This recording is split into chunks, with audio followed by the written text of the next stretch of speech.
Welcome to Samba Samba. Enjoy the video. In this video, I will explain how to make your peanut butter creamy. To achieve the perfect texture, begin with about 2 cups of freshly roasted peanuts. Make sure your food processor is completely dry to prevent any clumping. A crucial step is adding 1 to 2 tablespoons of a neutral oil, like vegetable or grapeseed, right at the start. This helps kickstart the smooth transformation. As you begin processing, the peanuts will first turn into coarse crumbs. Continue blending, and after about 2 to 3 minutes, they will form a thick, sticky paste. It is important to pause and scrape down the sides of the food processor bowl every 60 seconds or so.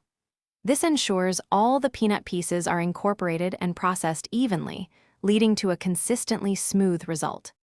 Keep processing, and after approximately 5 to 10 minutes, the natural oils will release, transforming the paste into a wonderfully creamy, pourable liquid. This is the magical moment when your peanut butter truly becomes smooth.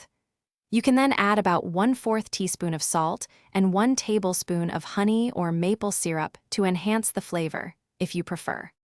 Once your peanut butter reaches the desired creamy consistency, transfer it into a clean, airtight jar. Store your freshly made peanut butter in the refrigerator, where it will stay fresh for about 2 to 3 weeks. This homemade treat is perfect for spreading on toast, adding to smoothies, or incorporating into your favorite recipes. Enjoy the rich, natural flavor of your perfectly creamy creation. Thanks for watching. Consider subscribing if we helped you.